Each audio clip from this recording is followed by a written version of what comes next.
दोस्तों नमस्कार। दोस्तों, अगर 1857 के ऐतिहासिक जंगे आज़ादी को हम याद करें तो आप पाएंगे कि उस म्यूटिनी में पार्टिसिपेट करने वाले बहुत से लोग ऐसे थे जो जब पकड़ लिए गए या जंग में मार दिए गए, हार गए या शहीद हो गए तो सरकार ने उनकी संपत्तियां कन्फिस्केट कर ली।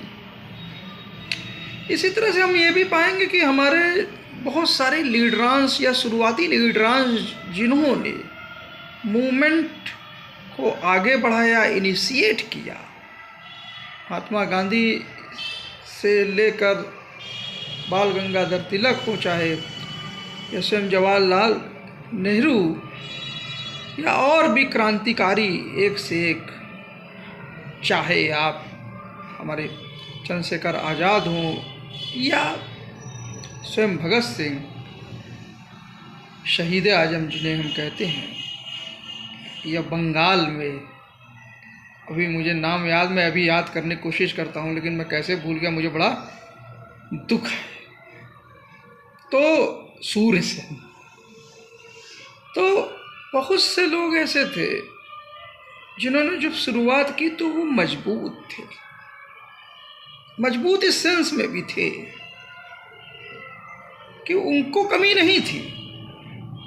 ज़्यादातर लोगों को खेत खलियान भी थे, प्रॉपर्टी थी, प्रॉपर्टी खासकर लैंड इत्यादि है, समृद्ध थे, वकालत की डिग्री थी। मोतीलाल नेहरू जी को याद करिए, सरदार वल्लभ भाई पटेल को याद करिए, और लिटरेचर के प्रति प्रेम या पढ़ाई लिखाई करने में आगे आदमी उस समय उस दौर में वही लोग थे जिनके पास समृद्धि थी। अशफाकुल्ला खां को याद करिए, या स्वयं आप मौलाना अबुल कलाम आज़ाद को। तो यहाँ पर जब प्रॉपर्टी 1857 बताया मैंने, या बहुत से गुजरात में भी कई सत्याग्रह में भी गवर्नमेंट जब रिप्रेसिव एक्शन लेती थी तो खेत खलिहान सामान उठा ले जाती थी, कॉन्फिस्केशन हो जाता था। और दरअसल पॉलिटिकल गुलामी की शुरुआत ही तब से हो गई जब कहीं ना कहीं दीवानी पे कंट्रोल ईस्ट इंडिया कंपनी ने 1757 के प्लासी की युद्ध के बाद, सिराजुद्दौला से युद्ध के बाद अपने पास दीवानी का अधिकार रख लिया, रेवेन्यू का, लैंड पे वो फिर अधिकार। पॉलिटिकल गुलामी दरअसल चाहे कल की बात करें या आज की बात करें, जब आज ग्लोबलाइजेशन इतना हो गया है, इकोनॉमिक्स बहुत हद तक बहुत चीज़ कंट्रोल करती है, कम्युनिकेशन बहुत हद तक, बहुत स्पेस कम्युनिकेशन बहुत हद तक बहुत चीज़ें कंट्रोल करती है, उसके बावजूद भी अगर पॉलिटिकल गुलामी की शुरुआत होती है रियल में, या फील होती है, वो एक्चुअली में जब लैंड पे आफत आती है, चाहे मुल्क के कंसेप्ट का, मुल्क के वाइडर कंसेप्ट में ले लीजिए या इंडिविजुअल के कंसेप्ट में ले लीजिए, जब उसके कॉन्फिगरेशन की बारी या उस पर जबरन कब्जे की बारी आती है। तो पॉलिटिकल आज़ादी के वक्त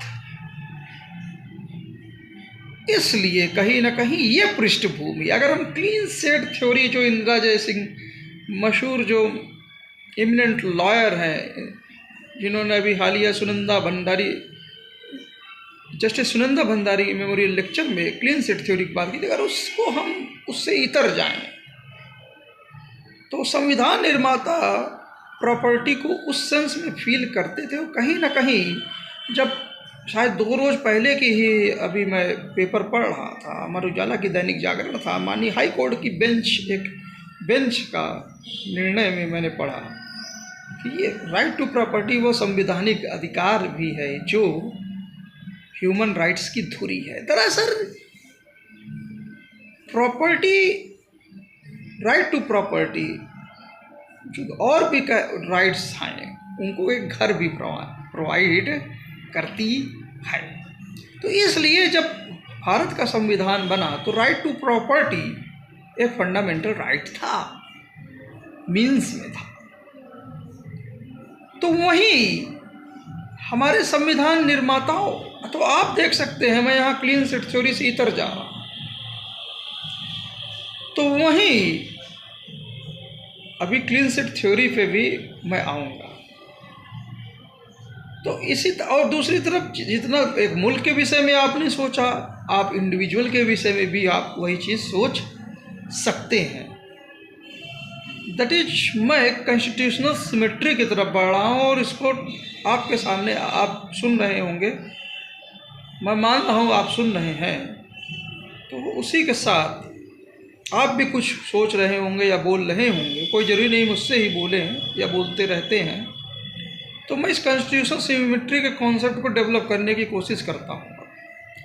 तो इसी तरह से जब हमारे संविधान निर्माताओं साहब ने, जैसा है कि मैं जस्टिस अरविंद कुमार साहब को अभी ज़्यादा नहीं 2-4 रोज़ पहले जो वीडियो जब मुझे मिला, एमिनेंट लॉयर फली नरीमन साहब, लेट फली नरीमन साहब के इनॉग्रल मेमोरियल लेक्चर में जब सुना कि शुरुआत में फंडामेंटल राइट्स और directive principles of state policies दो अलग अलग चीज़ें नहीं थी। दैट इज मीन्स और एंड में अंतर नहीं था। दरअसल प्रॉपर्टी की जो वैल्यूएशन थी, जो मैंने अभी कंसेप्ट बताया, एक नज़र उस पर तो थी ही, पर हमारे संविधान निर्माता, खासकर जो इनिशियल संविधान जिन्होंने ड्राफ्ट किया, सर BN राव की बात करें, और जिन्होंने 6 महीने में बहुत सारी कंट्रीज में विजिट भी किया, तो बहुत सारे व्यूज़ भी लिए, सब कुछ, और जो इंटरनेशनल जस्टिस सिस्टम में हमारे पहले जज भी हुए बाद में, और तो उनकी अगर बात करें तो जो हमारे राइट्स हैं, एक तरह से directive principle of state policy हैं क्या, वो भी राइट ही थे, वो भी फंडामेंटल राइट की ही तरफ थे। प्रॉपर्टी वाले लोग ही दूसरे के विषय में सोच सकते थे, एक्चुअली में सोचते भी थे, लड़े भी। तो उन्होंने directive principle of state policy को ज़्यादा वो माना, उन जनरल राइट्स को ज़्यादा फंडामेंटल माना। दरअसल ये विभेद था ही नहीं, विभेद हो भी नहीं सकता था। बच्चों की एजुकेशन का राइट, एक इतना बड़ा वर्ग, उनको आप कैसे नहीं एजुकेशन के राइट नहीं दे सकते थे? उसी समय की बात है। विमेन की बात आप कैसे नहीं कर सकते थे? जो सेक्शन साफ साफ पीछे दिखता था, आप जस्टिस की बात कैसे नहीं कर सकते थे? आप मजदूरों जिनसे हमारी इंडस्ट्री चलती है, जो मेहनत कश लोग हैं, उनके विषय में आप कैसे नहीं, उनके अधिकारियों के विषय में आप कैसे नहीं बात कर सकते थे? दरअसल साफ साफ ये बड़े बड़े ग्रुप्स दिखते थे, वाइल्ड लाइफ इत्यादि हो, एनवायरनमेंट हो, ये कहीं ना कहीं आपको दिखेंगे, लीगल एड इत्यादि, जो बहुत सारे एस्पेक्ट्स आपको दिखेंगे। और ये भी दिख रहा था कि जब प्रॉपर्टी को हमने फंडामेंटल राइट मान लिया, तो फिर इनके लिए क्या होगा, इनके लिए कैसे होगा? लिमिटेशन क्या थी? लिमिटेशन राज्य की कैपेसिटी पे थी, और ये भी था कि फंडामेंटल राइट्स, जो राइट्स राज्य की कैपेसिटी उस समय उतनी क्षमता नहीं थी, हम नए नए देश थे, रिसोर्सेज की कमी थी, चुनौतियाँ ज़्यादा थी, तो इसलिए राइट्स का कैटेगराइजेशन हुआ, enforceable and non enforceable. Enforceable right fundamental rights है जिनके बिना कुछ आप अचीव कर ही नहीं सकते हैं। राइट थ्योरेटिकली सब मिल गए, जैसा कि कॉन्स्टिट्यूशनल मैपिंग के एपिसोड में, और जब संविधान जब आया हमारा भारत का संविधान, सभी को मिल गए, पर प्रैक्टिकलिटी से वो दूर थे। बहुत कम लोगों के पास ही रिसोर्सेज थे जिसको वो यूज कर सके। और इसका ये मतलब तो नहीं कि कुछ लोगों के पास ही रिसोर्सेस हैं तो जो हैं वो भी हम उन्हें यूज न करने दें। दैट इज़ फंडामेंटल राइट्स सभी को थ्योरेटिकली असाइन करने के बाद जो भी लोग जिस भी तरह से यूज कर सकते थे यूज करें, उसमें कोई दिक्कत ना हो, बांधा ना हो, और उससे जो प्रोग्रेस हो फिर वो डिस्ट्रीब्यूशन हो और वो जस्टिस में जाए।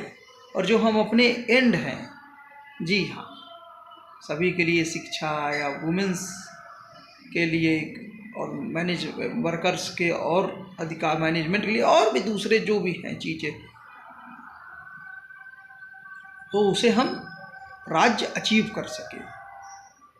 तो फंडामेंटल राइट्स दो कैटेगरी आप एक ही कैटेगरी आप राइट्स से दो कैटेगरी आप राइट्स बने।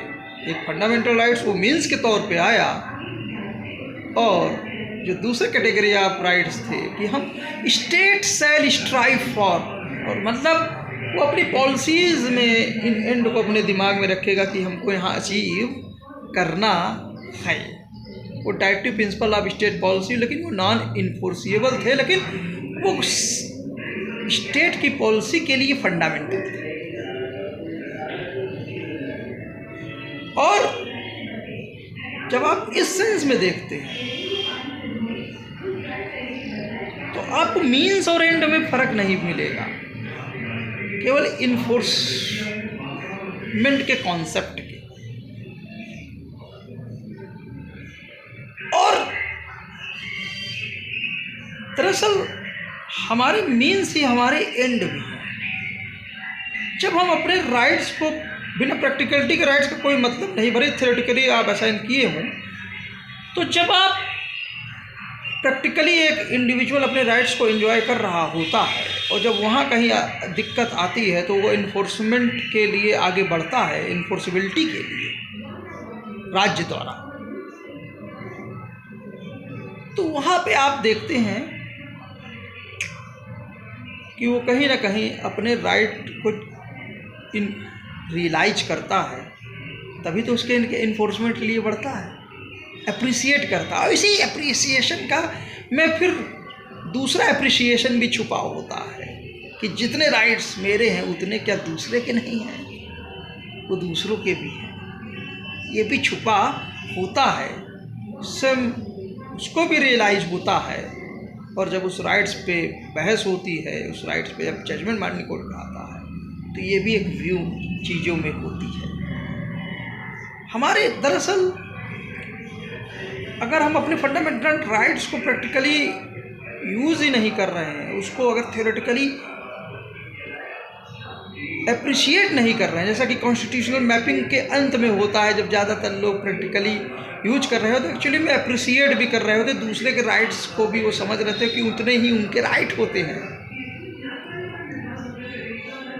तो एक्चुअली में यही अनुभव वास्तव में दूसरे के भी है, दूसरा भी के लिए भी चिंता का विषय, चिंतन। थ्योरेटिकल राइट्स का ये अपने राइट, जो हमें राइट्स इंडिविजुअल को मिला है, जो मीन्स है, उसको यूज करते हुए उसका एप्रिसिएशन, थ्योरेटिकल एप्रिसिएशन एहसास दिलाता है कि जो हमारे मीन्स हैं वो हमारे एंड भी हैं। और जब हम अपना घर बचा रहे होते हैं तो दूसरों के घर के विषय में भी सोचना पड़ता है, बड़े, और दूसरों को भी बचाने का हक है। और एक्चुअली में देश तभी बचेगा जब सबके घर सुरक्षित हों।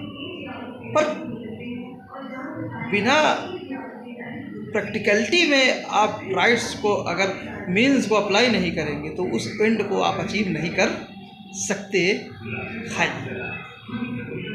और ऐसा करते हुए ही आपको एहसास होगा। तो कॉन्स्टिट्यूशनल रिवर्सिबिलिटी के कॉन्सेप्ट से हम यहाँ देखते हैं कि हमारे मीन्स ही हमारे एंड की तरफ हम बढ़ने लगते हैं, घर बचाते बचाते देश बचाते में लग जाते हैं। जब हम, क्योंकि हम राइट्स को एप्रिसिएट करने लगते हैं, इंटरप्रेट करने लगते हैं थ्योरेटिकली।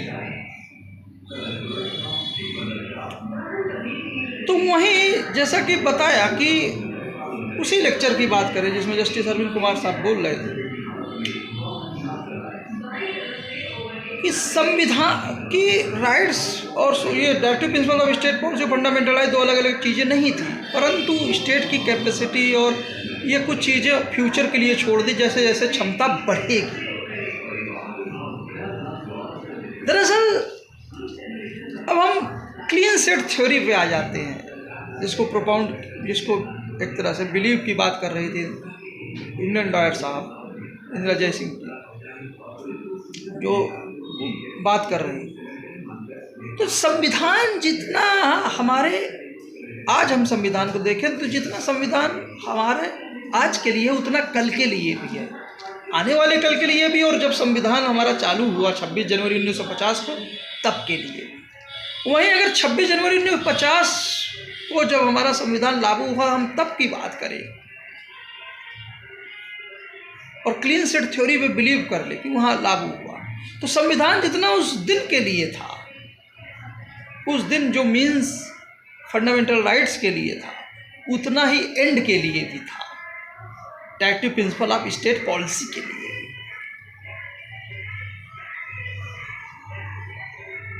चूंकि हम क्लीन सेट से चल रहे हैं तो हम आगे देख रहे हैं, लेकिन आज के कंटेक्स्ट में अगर हम बात करें आज, तो आज हम देखते हैं कि बहुत सारे जो राइट्स, जो फंडामेंटल राइट्स थे उस समय कम, right to life and personal liberty, वो छोटा सा राइट्स था, लेकिन आज देखिए कितना बढ़ गया। बहुत सारे और भी राइट्स एक्सपैंड हुए। दरअसल ये एक्सपेंशन में ही आज हम देखते हैं, तो आज जब अपने संविधान, जब हमारी न्यायपालिका फॉर एग्जाम्पल देखती है तो वो एक नज़र 26 जनवरी 1950 को भी देखती है, उस राज्य को भी देखती है और संविधान की उस मूल भावना को भी देखती है, और आज के राज्य को भी देखती है। जब आज राज्य समृद्ध हो रहा है, स्वयं बोलते हैं हम बड़ी व्यवस्था, अर्थव्यवस्था बनने जा रहे हैं, बन रहे हैं, तीसरी अर्थव्यवस्था हो गए हैं, 5 ट्रिलियन भी एक समय पहुंचने वाले होंगे, बहुत से नई नई इंफ्रास्ट्रक्चर, बहुत चीज़ें इम्प्रूव भी हुई हैं, बहुत टेक्नोलॉजिकल डेवलप भी, जब राज्य स्वयं बोलता, तब हम इस स्टेट की तुलना माननीय न्यायपालिका उस स्टेट से कर रही होती है जब हमारा संविधान लागू, जिस एंड की बात की हुई थी अब हम उस एंड को टेस्ट कर लेते हैं।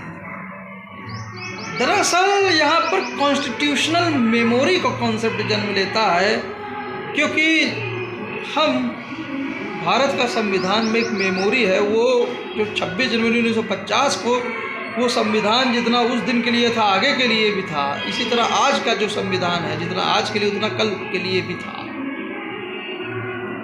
तो इस मेमोरी में ये देखते हैं और पूछते हैं क्या ये एंड, जब राज्य मजबूत हुआ तो ये क्या जो एंड हमने वादा किए थे, and directive principle of state policy, उसमें हम कितने खरे उतरे। और जब ये पूछने लगते हैं तो ऑटोमेटिकली ये पूछने का तरीका एक ही होता है, जब राज्य फंडामेंटल राइट्स में उनको और आगे एक्सपैंड करता है। For example right to life and personal liberty, अब देखिए कितना एक्सपैंड हो गया, और इसी 21 में राइट टू एजुकेशन भी आ गया बच्चों के लिए, फ्री एजुकेशन का कॉन्सेप्ट वो लेजिस्लेशन के थ्रू आया। तो वहीं आप राइट टू क्लीन एनवायरनमेंट और भी राइट्स, इसी तरह से जो फंडामेंटल राइट्स उस समय थे, जो मीन्स में आए, या जो जिस एंड की बात हुई, वह भी टेक्नोलॉजी और हमारे कंटेक्स्ट से जुड़ा था। आज जब हर जगह ब्रॉडबैंड इत्यादि सब फैल रहा है, फ़ोन और मोबाइल एक अभिन्न अंग हो गया है, तो मोबाइल हमारे जीवन का पार्ट इस तरह से हो गया है कि एक मतलब रिफ्लेक्ट होता है हमारे तरह, हमारे डाटा से हमारा मतलब सब कुछ मोबाइल ही एक तरह से दिखता जान पड़ता है। तो ये राइट टू प्राइवेसी को इसको कहीं ना कहीं इसको जब हालिया बेंच जस्टिस अभय सिंह होकर जस्टिस अगस्तीन मसीह साहब की या उज्जवल भुइया साहब कम्बिनेशन में, तो हम याद नहीं, तो फ़ोन राइट टू प्राइवेसी के अंतर्गत आने लगा। तो वहीं आप ये भी देखते हैं कि राइट टू इंटरनेट, क्योंकि इसके बिना फ़ोन का क्या मतलब। लेकिन ये एक्चुअली में यह राइट अगर है, आया या आएगा जो भी मैं अगर शायद है, तो ये टेक्नोलॉजी और जो राज्य ने प्रोग्रेस की, और कहीं अगर इंटरनेट नहीं पहुंच रहा है तो आप उसको इन्फोर्स करा सकते हैं। दरअसल हालिया जो स्टारलिंक आना हुआ, जो दो बड़े जियांट हमारे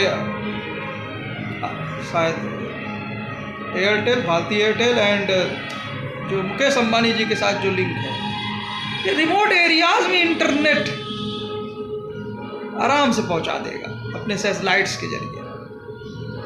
आपको दूसरे सिक्योरिटी इत्यादि कंसर्न हैं जो भी हैं, जहां फाइबर ऑप्टिक्स अभी तक नहीं पहुंच पाई है, तो इस राइट की इन्फोर्सेबिलिटी जो है इस राइट को और मजबूत कर देगा। तो ये टेक्नोलॉजी के कंसेप्ट में से, तो जो एंड है हमारे, जो जिस एंड की बात हो रही थी 26 जनवरी 1950 को, आज उस एंड को चेक भी कर लेती है हमारी न्यायपालिका, जब राइट को वो एक्सपैंड करती है और उनमें से ही किसी एंड को राइट में तब्दील कर देती है, इन्फोर्सिबल बना देती है। तो हमारे एंड ही यहाँ मीन्स हो गए। और ये सब होता कैसे है? ये सब जी हाँ कॉन्स्टिट्यूशनल मेमोरी को ध्यान में रखते हुए कि हमने 1950 में स्टेट की क्या पोजीशन थी और आज क्या पोजीशन है, हम ये एनालिसिस करते हैं। हमने कल क्या वादे किए थे और आज हम कहाँ तक पहुँचे, हम ये एनालिसिस करते हैं, जो बिना कॉन्स्टिट्यूशनल मेमोरी के हो ही नहीं सकती है। तो हमारे एंड ही कहीं ना कहीं मीन हो जाते हैं जब नया इंटरप्रिटेशन आ जाता है माननीय कोड की तरह। इसी तरह से आज जितना हमारा संविधान आज के लिए है, उतना आने वाले कल के लिए भी है। जैसे राइट टू इंटरनेट बताया हमने, या राइट टू फॉरगॉटन हाई, ये कलकत्ता हाई कोर्ट के ऑनरेबल जो जजमेंट था, या राइट टू लिमिटेड प्रॉपर्टी या राइट टू प्रॉपर्टी मूल अधिकार में आ जाए, ये शायद आ गए। और ये संवैधानिक अधिकार है, ये ह्यूमन राइट्स की धुरी है। और आज बहुत सारे लोगों के पास, बहुत बड़े वर्ग के पास कुछ ना कुछ किसी अलग अलग तरह की प्रॉपर्टी कुछ ना कुछ है, छोटी बड़ी जो, तो फंडामेंटल में आ जाए वापस जहाँ से हम चले थे। ये सब क्या शो कर रहा है? ये सब और कुछ नहीं, हमारे फिलोसफिकल डॉक्यूमेंट की सिमेट्री को शो कर रहा है। हमारा संविधान जितना मीन्स के लिए है, उतना ही एंड के लिए हमारे मीन्स ही हमारी एंड हैं। जितना भारत का संविधान आज के लिए है, उतना कल के लिए, वो चाहे आने वाला कल हो, चाहे बीत गया कल हो। भारत का संविधान एक लिविंग ऑर्गेनिज्म है, उसकी मेमोरी है, एवर ग्रोइंग लिविंग ऑर्गेनिज्म। और हम वो ग्रो कैसे कर रहा है? वी द पीपुल के जरिए, उसके लोगों के निरंतर बढ़ते हुए राइट्स के जरिए। भारत का संविधान एक इंडिविजुअल की तरह कोई ज़रूरी नहीं कि हर समय वो इंटरप्रीट ही करे, लेकिन प्रैक्टिकली वो अपने राइट्स को यूटिलाइज करता रहे। उसे पता भी न लगे। जब हम भारत के बहुत सारे लोग इन राइट्स को कहीं ना कहीं एंजॉय करते रहते हैं, तो वहीं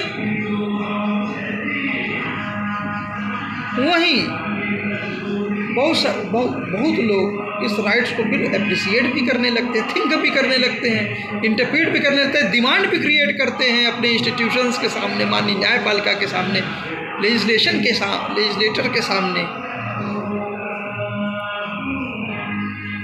संविधान की शुरुआत उसकी मेकिंग में ही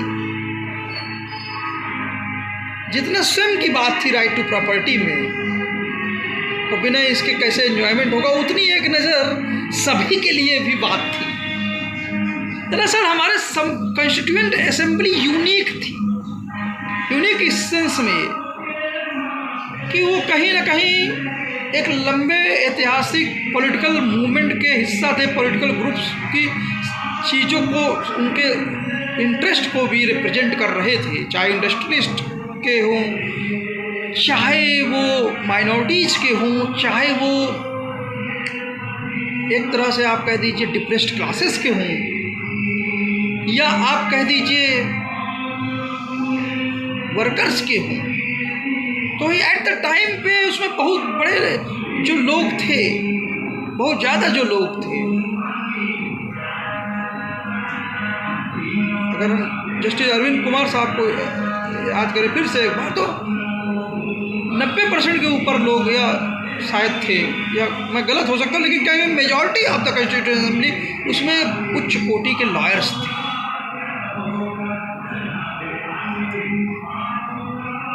जो इंडिविजुअल पे इन राइट्स का क्या प्रभाव है वो ये भी सोच रहे थे।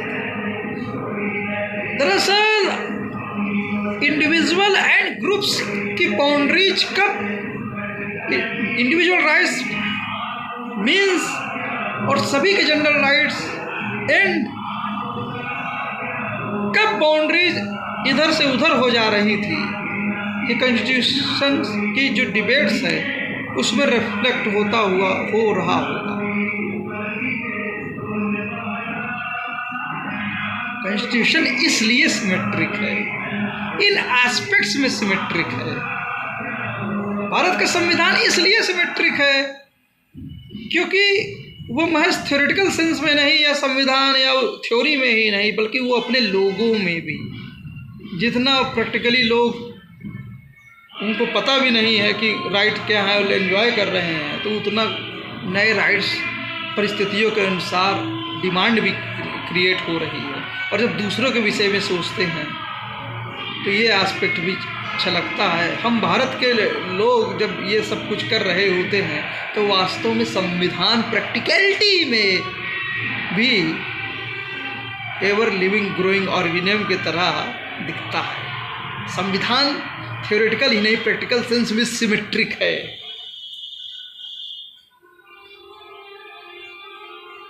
क्लीन शीट थ्योरी से फिर इतर जाएं, अगर हम कोई संविधान कितना भी खूबसूरत हो, कितना भी बढ़िया हो, सब कुछ हो, लेकिन इतने लंबे समय तक इतने अच्छे तरीके से, और जब भी कहीं कोई प्रश्न उठाता है तो और मजबूती से खड़ा हो जाता है, क्योंकि संविधान में हमारे दो चीज़ें हैं खासकर। पहली चीज़ है एडेप्टिव, पहली चीज़ तो टॉलरेंस, वही टॉलरेंस जिसका जिक्र हमारे कल्चर में है, वही टॉलरेंस जिसको हम प्रीच करते हैं, जिसको प्रोफेस करते हैं, प्रैक्टिस करते हैं। जी हाँ, जस्टिस नरीमन के यूट्यूब वीडियो को अगर हम याद करते हैं, और जस्टिस चिन्नप्पा रेड्डी साहब ने ये जब कहा था टॉलरेंस, जो हमारी फिलॉसफी में सदियों से है। 6 सिस्टम ऑफ इंडियन फिलॉसफीज़ को देखिए, या फिर अनऑर्थोडॉक्स रिलीजन्स बुद्धिज्म जैनिज्म को देखिए, या बाद में सूफीज्म भक्ति मूवमेंट को कोई देखिए, कॉमन चीज़ देखिए, कॉमन मासेस में इनकी लोकप्रियता देखिए, या फिर दरअसल ये जो टॉलरेंस के साथ साथ जो दूसरा चीज़ है, वो ये सब संभव लंबे समय तक जो चला हमारा संविधान, हमारा कल्चर भी लंबे समय तक चला, वो थी अडेप्टेबिलिटी, परिस्थितियों के, बदलती परिस्थितियों के साथ। जो सूफिज्म अरेबिया में नहीं हो पाया, वो इस्लाम का वही अंग सूफिज्म देखिए हमारे सब कॉन्टिनेंट में एब्रेक्टिबिलिटी का ही परिचय देता। तो वहीं जिन ऑर्थोडॉक्स रिलीजन की बात होती थी, बुद्धिज्म जैनिज्म की, उसको भी हिंदुइज्म में समाहित कर लिया। ये करने की बात करती है। ये सब एडेप्टेबिलिटी के गुण हैं।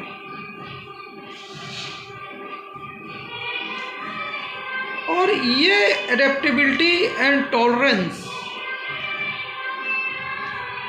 जो नेचुरली हम में कहीं था, सिंधु के लोगों में, जहाँ से हिंदू शब्द की उत्पत्ति हुई,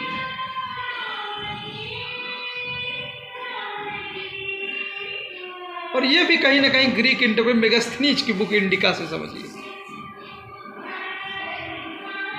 ये शब्द और जिसको हम इतना अडेप्ट करते हैं,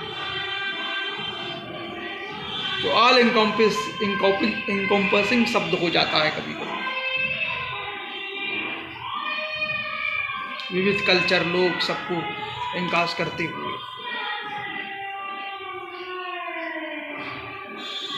तो टॉलरेंस एंड एडेप्टेबिलिटी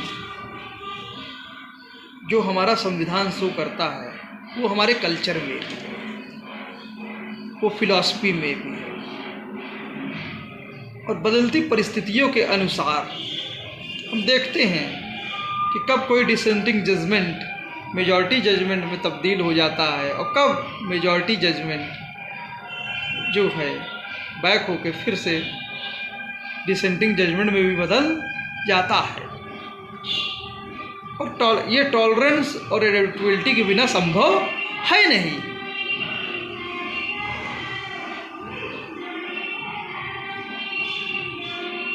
दरअसल संविधान जितना ख्याल करता है इनके मानने वाले को, तो जो इनसे थोड़ा नाक मुंह बनाए रहते हैं, थोड़ा हेजिटेशन करते हैं ना, ये नहीं भी मानते, संविधान उनकी भी रक्षा करता है जो उसको नहीं भी मानते। जैसा कि जस्टिस टी.वाई. चंद्रचूड़ साहब ने शायद संदर्भ में बोला था,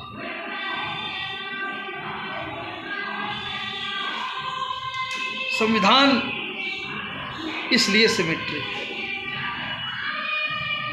संविधान जितना वी द पीपुल के लिए है, तो वी द पीपुल को बनाने वाले एक इंडिविजुअल के लिए भी उतना ही है संविधान, क्योंकि ये लॉज को मैकेनिकली इंटरप्रेट नहीं करते, सर्कमस्टेंसेस के साथ इम्प्लीमेंट होता है। और जहाँ लॉज की भी कमी होती है तो 142 की शक्तियाँ हैं, क्योंकि सारे लॉज कहीं ना कहीं हमारी उसी संविधान, उसी फिलॉसफी से आता है, जो कंटेक्स्ट के हिसाब से जरूरतें जस्टिस की पूरी कर सके, उस सीमा तक भी है हमारा भारत का संविधान। हर एक केस अलग होता है, और हर एक केस को महज कानूनी पहलू नहीं बल्कि एक मानवीय कहानी के तौर पर देखना चाहिए। जैसे चीफ जस्टिस संजीव खन्ना साहब ने एक हालिया व्याख्यान में नागपुर में विधि विश्वविद्यालय में, संविधान जितना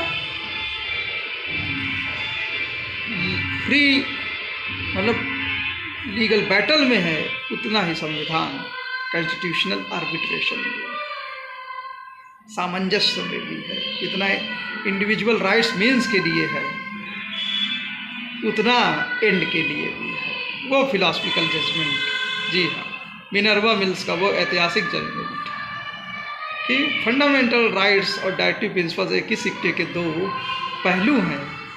ये है एक ही रथ के दो बराबर के पहियों के समान है, कोई भी एक दूसरे पे रफ शॉट नहीं ले सकता। जी हाँ, legendary justice Y B. Chief justice of India Y B. Chandrachud साहब का फैसला। तो वहीं संविधान से ही तो सारे राइट्स आते हैं। तो जस्ट इसके रिवर्स में चले जाइए, उसी की एक अथॉरिटी से एक ऐतिहासिक डिसेंडिंग जजमेंट इमरजेंसी के दौरान। इनएलिजिबल ह्यूमन राइट्स तब भी थे जब संविधान नहीं थे। कि हाँ, लीजेंडरी आचार्य खन्ना साहब का संविधान इस सेंस में, भारत का संविधान इस फिलोसफिकल सेंस में, ऑल एनकम्पासिंग सेंस में एक खूबसूरत डॉक्यूमेंट है जो सिमेट्रिक है। उम्मीद है ये एपिसोड आप लोग को पसंद आया होगा कॉन्स्टिट्यूशनल सिमेट्री का। मिलते हैं सर नेक्स्ट एपिसोड में।